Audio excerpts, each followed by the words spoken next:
Salut tout le monde! On se retrouve aujourd'hui pour une vidéo qui je pense sera assez courte. Je voulais juste aborder un petit point assez précis et préciser certaines choses par rapport au minimalisme. Je vais vous parler de la relation qu'il peut y avoir entre le perfectionnisme et le minimalisme. Avant toute chose, je pense que vous l'avez déjà tous entendu au moins une fois, on dit toujours que la perfection n'existe pas. Et pour le minimalisme, c'est encore plus vrai parce que comme je l'ai déjà dit dans mes vidéos précédentes et je vais le redire encore une fois, le minimalisme est une vision vraiment personnelle. Vous n'aurez pas du tout la même vision du minimalisme que vos parents, que votre mec ou votre copine, que vos amis, etc. C'est vraiment une chose à laquelle il faut réfléchir et vraiment voir ce qui nous convient ou ce qui ne nous convient pas dans le minimalisme. Donc, premier point, c'est qu'il n'y a pas de goal minimaliste idéal à atteindre. C'est pas du tout comme un sport où il faudrait battre tel chrono aux 100 mètres.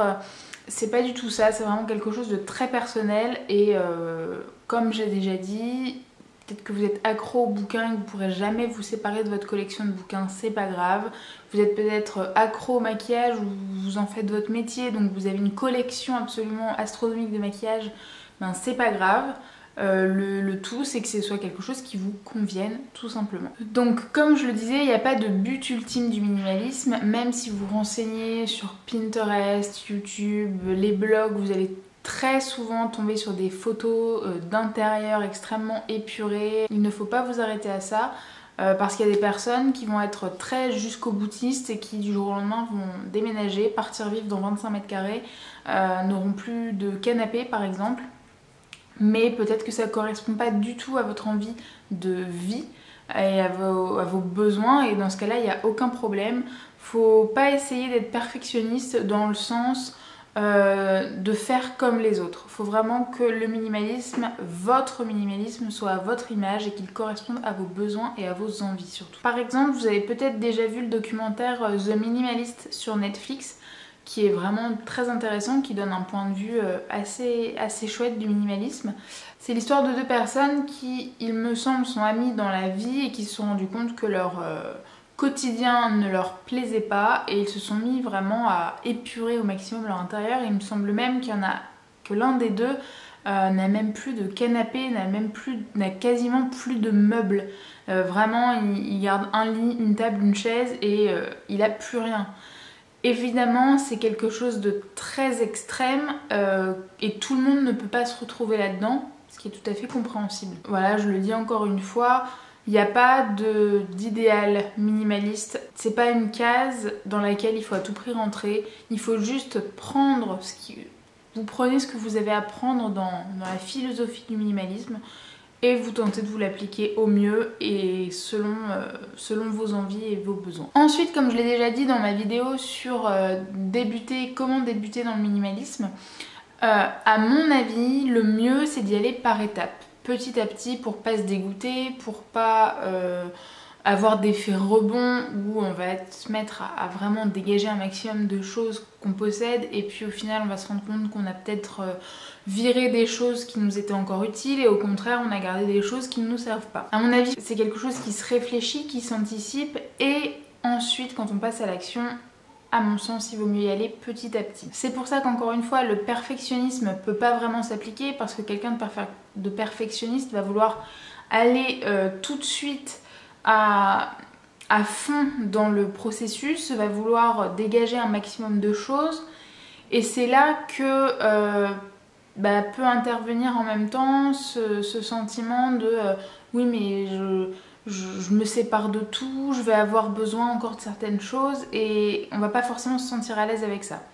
Donc n'ayez vraiment aucun scrupule à ne pas être perfectionniste, à enlever quelques objets de temps en temps de chez vous, même si vous n'avez pas atteint l'idéal que vous vous êtes fixé dans le minimalisme. Mais c'est déjà un super pas en avant que vous avez effectué et c'est quelque chose dans tous les cas qui sera bénéfique. Donc aucun problème à pas être perfectionniste dans ce sens-là. En plus, dans ce cadre-là, si vous vous concentrez sur le positif, c'est-à-dire que aujourd'hui vous avez viré 3 objets de chez vous. Concentrez-vous sur le fait d'avoir enlevé de chez vous 3 objets. C'est quelque chose de très positif. Et le fait de voir le côté positif des choses va vous va vous mettre un petit peu dans un cercle vicieux. C'est un petit peu la loi de l'attraction, même si à mon sens ça n'a rien d'une loi scientifique. Vous allez voir les choses positives, donc ça va vous donner envie d'aller plus loin par la suite, et vous allez tout simplement mettre en place un cercle vertueux très positif et qui va vous amener petit à petit à votre perfection de manière beaucoup plus fluide et beaucoup plus naturelle que si tous les jours vous vous retournez sur votre intérieur et vous vous dites oh là là, j'ai pas encore viré ça, il faut que je fasse un sac de vêtements, il faut que je trie mes bouquins. Allez-y de manière positive, et le positif entraînant du positif, petit à petit ça va être quelque chose qui va se faire totalement naturellement sans que vous ayez l'impression de faire quelque effort que ce soit, et vous arriverez finalement à l'idéal que vous vous êtes fixé. Alors évidemment, dans ce que je dis ici, il n'y a rien de mal à vouloir bien faire les choses, hein, c'est évident. Faut juste pas que ça devienne une psychose. C'est un petit peu le cas du perfectionnisme, c'est qu'on veut aller toujours plus loin, faire toujours mieux. C'est comme je le dis, il n'y a vraiment rien de mal à vouloir bien faire les choses. Faut pas que vous y pensiez constamment, faut pas que vous soyez constamment en train de ressasser ça, à vous dire il me manque ci, il me manque ça, parce qu'au contraire là vous allez ressasser le négatif et ça va finir par vous dégoûter. Donc si je veux conclure un petit peu cette vidéo, concentrez-vous sur le positif. Rappelez-vous qu'il n'y a aucun objectif global et général au minimalisme. Le seul objectif, c'est vous qui allez vous le fixer en fonction de vos besoins, de vos envies. Donc il n'y a absolument pas besoin de se comparer à qui que ce soit d'autre. Vous pouvez vous inspirer évidemment des gens, de leur intérieur, des photos qui peuvent être mises en avant sur Pinterest, sur Instagram, etc. Mais voilà, vous n'avez absolument pas à vous comparer et finalement ça va aller tout seul. J'espère que cette vidéo vous aura plu et vous a éclairé quelque peu sur la place du perfectionnisme dans le minimalisme, et je vous dis à très bientôt pour une prochaine vidéo.